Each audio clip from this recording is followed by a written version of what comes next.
one. Then we had in January, which actually happened to be the first day that Secretary Rubio had taken office. And all the Quad ministers, I think we all agreed strongly that our goal in the Quad was to strengthen strategic stability in the Indo-Pacific. And this meeting, the discussions were largely devoted to enhancing delivery on various initiatives and projects. As is the practice on such occasions, we had a very open, very freewheeling discussion on regional issues of the Indo-Pacific. A lot of that was a granular analysis of different situations, different issues of the Indo-Pacific itself. But again, in the light of recent developments, it is natural that we also spend some time discussing the Israel-Iran conflict, also what the US had done in Iran.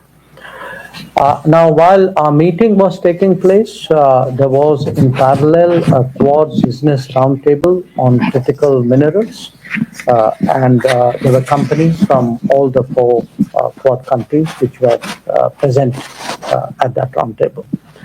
Now, in terms of Quad, of course, in its current incarnation, it's been there since 2017. It has grown steadily. All of you are aware of it. But I just want to flag some recent developments because people often ask, saying, okay, how is it deepening? How is it progressing? So let me highlight some of them. One, we launched the Quad Critical Minerals Initiative, and this would be focused particularly on the mineral recovery, which is very important for all of us. Second, there's the Quad Indo-Pacific Logistics Network. That was launched earlier in the year, and we decided it will hold its field training exercise, first field training exercise fairly soon. It had held its tabletop exercise in May. Then there is the Quad at Sea Ship Observer Mission. This involves our Coast Guards, and that's recently launched from Palau to Guam. So we recognize that as an important step in Coast Guard cooperation. Then there is a maritime legal dialogue at the expert level, which will be held in India, right? It is virtual, sir. Achha, it's virtual, okay, in later this month. Then we took some steps to expand the Indo-Pacific Partnership on Maritime Domain Awareness through our Gurugram Fusion Center. Also Maitri workshop, which will allow us to assess capability gaps and build maritime capacity. There will be a Quad Ports of the Future Partnership Conference, which will focus on resilient ports and shipbuilding. And of course, a Quad partnership on cable connectivity and resilience. It will hold a conference on undersea cables. So as you can see, the Quad members are all, fundamentally maritime nations. A lot of what brings us together, the Indo-Pacific, is the maritime facet of our capabilities, and most of what you can see as steps of advancement are in the maritime area. Now, from this meeting, if I have 3 or 4 takeaways, I would say one, start clearly, because as I said, this was a really detailed Quad meeting we were doing under Trump 2.0 administration. There was a very clear affirmation of the deepening commitment of all members to the Quad. Second, this goal of strategic stability that I spoke about, obviously it's expressed through various initiatives and cooperative endeavors. And what that essentially means is we are discussing how do we build our own capabilities and those of others through cooperation, and how do we mitigate vulnerabilities. That if there are vulnerabilities of various kinds for various nations, over dependence or reliance, over reliance in a way, then what is it we can do with each other to address those gaps and make that less of a problem. The Quad architecture has been, because Quad has grown in the last 8 years in a sort of very organic fashion. So every time there's a meeting, there are new ideas, something is set up, there's a discussion, some project is done, some new cooperation is started. So the feeling was, look, it's got a bit messy, so let's streamline it into 4 clear streams. And those 4 clear streams were maritime and transnational security, economic prosperity and security, critical and emerging technologies, and humanitarian assistance, and I think emergency response. We also expect to hold the Quad Summit in India later this year. And we had a useful discussion about preparing for that.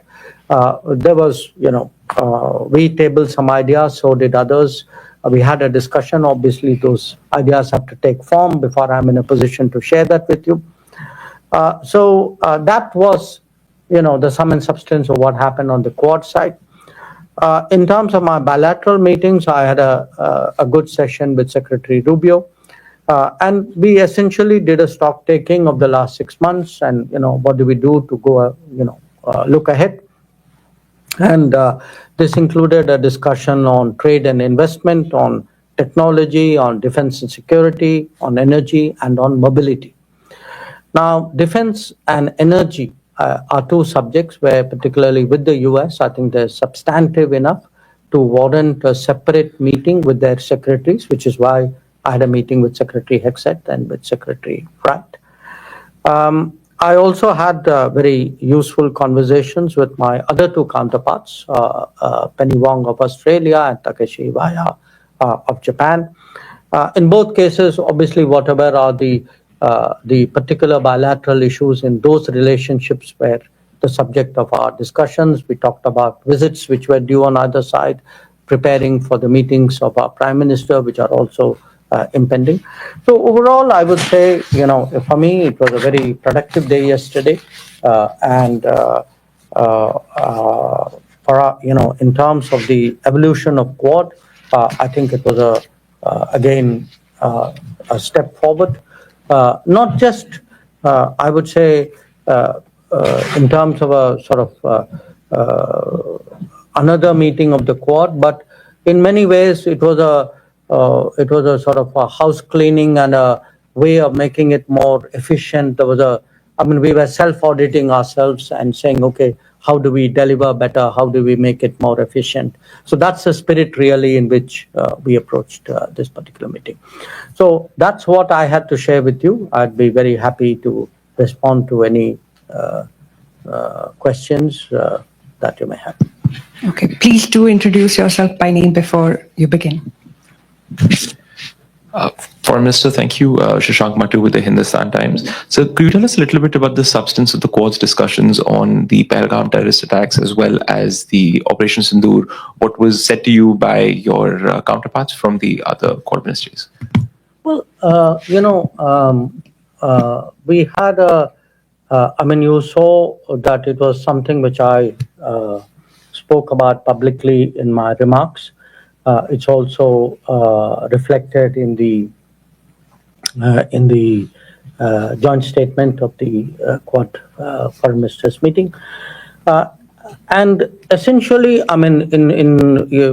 with each of my counterparts, I had shared with them the sense that, look, the nature of the terrorist challenge, the fact that we have confronted it really over multiple decades, and that we are very resolved today to respond to it very firmly, and that we have the right to defend ourselves. I think that's something which not just Quad partners, but I think many other countries. I was in Europe. You had a lot of countries recognizing that. But what is important for us in the Quad statement, as also the statement which the Security Council had issued on April 25, is that the perpetrators of terrorism must be held accountable. They must be brought to justice. And that's important because we then have to communicate to the world that what we did during on 7th May. The objective of Operation Sindoor is that if there are attacks, if there are terrorist attacks, we will act against the perpetrators, the supporters, the financiers, the enablers. So that message, I think, was conveyed with great clarity. Minister Saurabh Shukla, I represent News Mobile. I also represent Prasar Bharati and consulting editor of the Republic TV. Minister, Prime Minister Narendra Modi took a bold step post Pahalgam and etched a new strategic doctrine of India. There are reports even now that there are Pakistan-based terror groups which are continuing to plot terror attacks against India. There are groups which are active, which are openly seen, their leaders openly seen. What happens if there is another terror attack on India which is directed from Pakistan or financed by Pakistan? Look, nobody is going to answer that in the hypothetical manner in which you posed it.